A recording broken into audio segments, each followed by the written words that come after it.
তাবেদার মুক্ত বাংলাদেশে জনগণের ভোটে জনগণের কাছে জবাবদিহিমূলক একটি নতুন সরকার যাত্রা শুরু করেছে। দেশে গণতন্ত্র এবং মানুষের অধিকার পুনঃপ্রতিষ্ঠার এই যাত্রা লগ্নে আমি দেশবাসীকে শুভেচ্ছা এবং আন্তরিক অভিনন্দন জানাই। স্বাধীনতা প্রিয়, গণতান্ত্রিক আমি প্রিয়।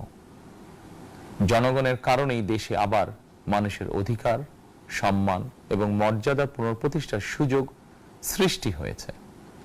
আমি দেশবাসীর উদ্দেশ্যে একটি বার্তা দিয়ে বলতে চাই, মুসলমান, হিন্দু, বৌদ্ধ, খ্রিস্টান তথা দল, মত, ধর্ম, বর্ণ নির্বিশেষে পাহাড়ে কিংবা সমতলে বসবাসকারী এই দেশ আমাদের সবার। প্রতিটি নাগরিকের জন্যই এই দেশকে আমরা একটি নিরাপদ ভূমিতে পরিণত করতে চাই। একটি স্বনির্ভর, নিরাপদ, মানবিক, গণতান্ত্রিক বাংলাদেশ প্রতিষ্ঠাই বিএনপি সরকারের লক্ষ্য। প্রিয় দেশবাসী, ফ্যাসিবাদের সময়কালে দুর্নীতি দুঃশাসনে পর্যুদস্ত একটি ভঙ্গুর অর্থনীতি, দুর্বল শাসন কাঠামো আর অবনতিশীল আইন শৃঙ্খলা পরিস্থিতির মধ্য দিয়ে নতুন সরকার যাত্রা শুরু করেছে। আইন শৃঙ্খলা পরিস্থিতির উন্নয়ন এবং কঠোরভাবে দুর্নীতি নিয়ন্ত্রণের মাধ্যমে জনগণের মনে শান্তি, নিরাপত্তা ফিরিয়ে আনাই হচ্ছে আমাদের সরকারের প্রধান অগ্রাধিকার। সারা দেশে জুয়া এবং মাদকের বিস্তারকেও বর্তমান সরকার আইন শৃঙ্খলা অবনতির অন্যতম কারণ বলে চিহ্নিত করেছে। সুতরাং জুয়া এবং মাদক নিয়ন্ত্রণে আইন শৃঙ্খলা বাহিনী সব রকমের কঠোর পদক্ষেপ গ্রহণ করছে। জনজীবনে শান্তি ও নিরাপত্তা নিশ্চিত করতে সরকার সর্বোচ্চ উদ্যোগ গ্রহণ করছে। দেশের প্রতিটি সাংবিধানিক এবং সরকারি বেসরকারি প্রতিষ্ঠান চলবে বিধিবদ্ধ নীতি নিয়মে। দলীয় কিংবা রাজনৈতিক প্রভাব, প্রতিপত্তি অথবা জোর জবরদস্তি নয়।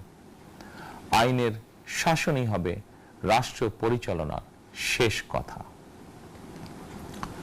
প্রিয় দেশবাসী, আগামীকাল থেকে সারা দেশে শুরু হতে যাচ্ছে পবিত্র মাহে রমাদান। আমি দেশবাসীকে পবিত্র মাহে রমাদানের শুভেচ্ছা জানাই।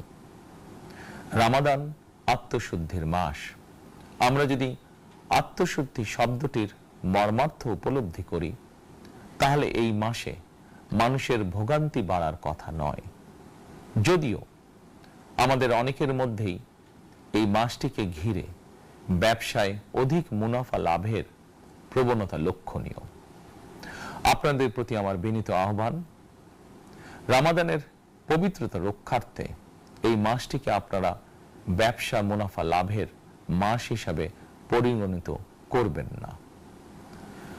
দ্রব্যমূল্য যাতে সাধারণ মানুষের নাগালের বাইরে না যায়, এ ব্যাপারে ব্যবসায়ীরা দয়া করে সতর্ক থাকবেন।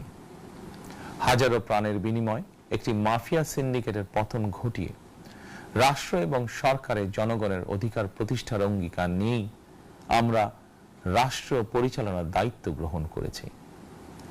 বিএনপি সরকার সকল ক্ষেত্রে অনাচার অনিয়মের সকল সিন্ডিকেট ভেঙে দিতে বদ্ধপরিকর ইনশাআল্লাহ। ক্ষুদ্র, মাঝারি কিংবা ছোট বড় সকল ব্যবসায়ীদের প্রতি বর্তমান সরকারের দৃষ্টিভঙ্গি সহজ এবং স্পষ্ট। বর্তমান সরকার ব্যবসায়ী এবং ক্রেতা সাধারণ উভয় স্বার্থ রক্ষা করে প্রয়োজনীয় পদক্ষেপ গ্রহণ করতে চায়। সুতরাং সরকারের পক্ষ থেকে কি ধরনের উদ্যোগ গ্রহণ করলে বাজার পরিস্থিতি নিয়ন্ত্রণে থাকবে কিংবা ক্রেতা বিক্রেতা উভয়েরই স্বার্থ রক্ষা হবে, এ ব্যাপারে আপনাদের যে কোনো ধরনের পরামর্শ কিংবা অভিযোগ শুনতে সরকার প্রস্তুত। ক্রেতা বিক্রেতা গ্রহীতা এই সরকার সকলেরই সরকার। এই সরকার আপনাদেরই সরকার। আপনারাই ভোটের মাধ্যমে এই সরকারকে রাষ্ট্র পরিচালনার দায়িত্ব দিয়েছেন। আপনারাই এই সরকারের শক্তি। প্রিয় দেশবাসী, পবিত্র রামাদান মাসে রোজাদারগণ বিশেষ করে ইফতার, তারাবি, সেহরি এই সময়গুলোতে নিরবিচ্ছিন্নভাবে গ্যাস, পানি ও বিদ্যুৎ সরবরাহ পেতে চান। এই বিষয়টি নিশ্চিত করতে এরই মধ্যে আমি সংশ্লিষ্ট কর্তৃপক্ষকে নির্দেশনা দিয়েছি। অপচয় রোধ করে কৃচ্ছতা সাধন প্রতিটি মুসলমানের ঈমানি দায়িত্ব। অফিস আদালতে বিনা প্রয়োজনে কিংবা প্রয়োজনের অতিরিক্ত গ্যাস, বিদ্যুৎ, পানি খরচের ব্যাপারে সচেতনতা অবলম্বন করাও ইবাদতেরই অংশ বলেই আমি মনে করি। দেশের সকল সরকারি বেসরকারি কর্মকর্তা কর্মচারী এবং জনসাধারণের প্রতি কৃচ্ছতা সাধনের আহ্বান জানানোর আগে আমি সরকারের মন্ত্রী এবং বিএনপি সংসদ সদস্যদেরকে দিয়েই একটি দৃষ্টান্ত স্থাপন করতে চেয়েছি। বিএনপির সংসদীয় দলের প্রথম সভাতেই আমরা সিদ্ধান্ত নিয়েছি বিএনপি থেকে নির্বাচিত কোনো সংসদ সদস্য সরকারি সুবিধা নিয়ে ট্যাক্স ফ্রি গাড়ি আমদানি করবেন না এবং প্লট সুবিধাও নেবেন না। আমি আপনাদের সামনে বলেছিলাম রাষ্ট্র পরিচালনার সুযোগ পেলে বিএনপি সরকার মহানবীর ন্যায়পরায়ণতার আদর্শ অনুসরণ করবে। আমি মনে করি বিএনপির সংসদীয় দলের এই সিদ্ধান্ত ন্যায়পরায়ণতার আদর্শেরই একটি অন্যতম প্রতিফলন। প্রিয় দেশবাসী, বিভাগীয় শহরগুলিতে বিশেষ করে রাজধানী ঢাকায় যানজট অত্যন্ত নিয়ন্ত্রণহীন। হাটে মাঠে ঘাটে, অফিস আদালতে জনগণের ভোগান্তির শেষ নেই। জনজীবনের নানা ক্ষেত্রে জনদুর্ভোগ লাঘব করা না গেলে জনমনে স্বস্তিও ফিরবে না। রাজধানীতে জনসংখ্যার চাপ কমাতে বিকল্প ব্যবস্থা গ্রহণ করা জরুরি হয়ে পড়েছে। মানুষ তার নিজ জেলায় কিংবা নিজের বাসা বাড়িতে থেকেও যাতে সহজভাবে সঠিক সময়ে অফিস, আদালত, ব্যবসা বাণিজ্য করতে পারেন সেই লক্ষ্যকে সামনে রেখেই সারা দেশে রেল যোগাযোগ ব্যবস্থা ঢেলে সাজানোর উদ্যোগ নেওয়া হচ্ছে। এই পরিকল্পনার অংশ হিসাবে প্রথমেই রেল, নৌ, সড়ক এবং সেতু মন্ত্রণালয়ের কার্যক্রম পুনর্বিন্যাস ও সমন্বয় করা হচ্ছে। আমরা মনে করি সারা দেশে রেল যোগাযোগ ব্যবস্থার সহজ, সুলভ এবং নিরাপদ করা গেলে একদিকে যেমন জনগণের শহর কেন্দ্রিক বা নগর কেন্দ্রিক নির্ভরতা কমবে, অপরদিকে পরিবেশেরও উন্নতি হবে। প্রিয় দেশবাসী, আমাদের চারপাশে সমস্যার শেষ নেই, তবে সমস্যার পাশাপাশি সম্ভাবনাও কিন্তু কম নয়। আমাদের বৃহৎ জনগোষ্ঠীকে যদি আমরা দক্ষ জনশক্তিতে রূপান্তরিত করতে পারি তাহলে এই জনসংখ্যাই হবে আমাদের জনসম্পদ। আমরা নিজেদেরকে দক্ষ করে গড়ে তুলতে পারলে শুধু বাংলাদেশই নয়, বিশ্ব বাজারও আমাদের জন্য উন্মুক্ত। তথ্য প্রযুক্তির সিঁড়ি বেয়ে বিশ্ব এখন কৃত্রিম বুদ্ধিমত্তার যুগে প্রবেশ করেছে।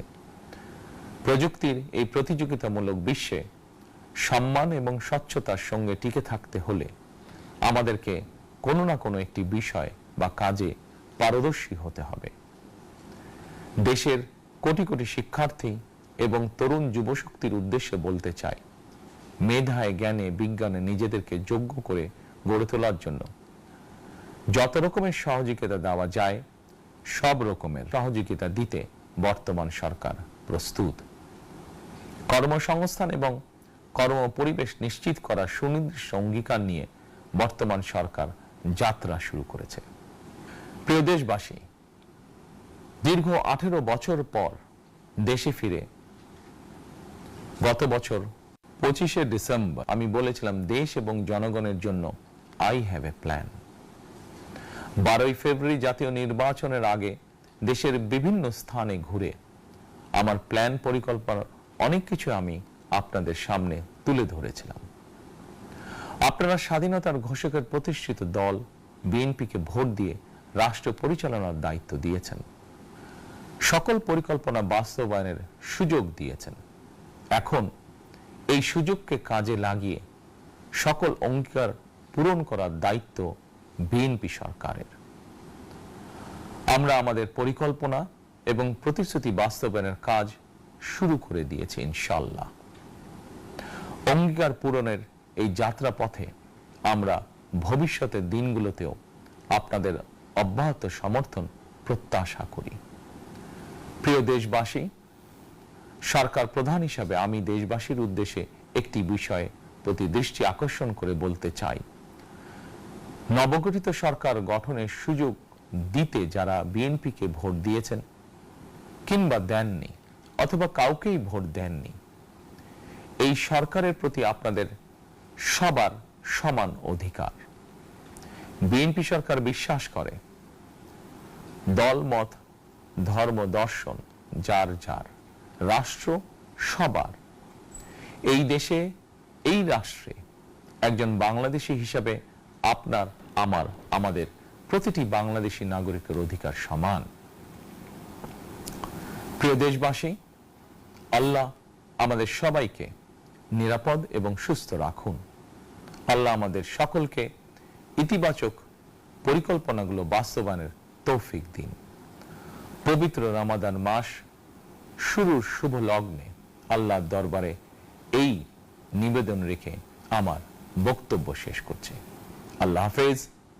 বাংলাদেশ জিন্দাবাদ।